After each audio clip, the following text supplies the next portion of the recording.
গতকালকে আমরা একটা গোপন সূত্রের মাধ্যমে খবর পেয়ে একজন মহিলা টুয়ার্ডস শিলিগুড়ি বাই বাস যাচ্ছে এবং ওনার কাছে জাল টাকা রয়েছে বলে খবর পেয়েছি।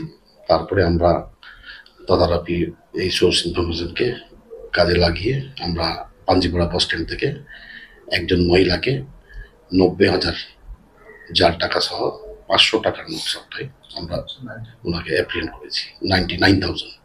স্যার বললাম যে স্যার কোথা থেকে কোথায় নিয়ে যাওয়ার একটা চক্রান্ত ছিল।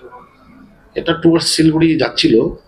বাকিটা আমরা আজকে ওনাকে কোর্টে ফরওয়ার্ড করছি 14 দিনের রিমান্ডের প্রেয়ার দিয়ে।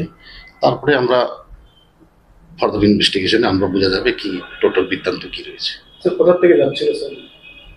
টুয়ার্ডস রায়গঞ্জ সাইড থেকে টুয়ার্ডস শিলিগুড়ি সাইড যাচ্ছি। স্যার এই বিহার বাংলা সীমান্তবর্তী এলাকা থেকে আপনারা এটা উদ্ধার করেন পাঞ্জিপাড়া, এর সাথে কি আরো কেউ যুক্ত রয়েছে চক্রের সাথে কেউ? সেটা তদন্ত চলবে, তদন্ত করার পরেই এটা বলতে হবে। ওই মহিলার নাম স্যার জানা গেছে স্যার? নামটা আপনারা এটা অ্যাকচুয়ালি তদন্তের সাথে গোপন রাখা হয়েছে।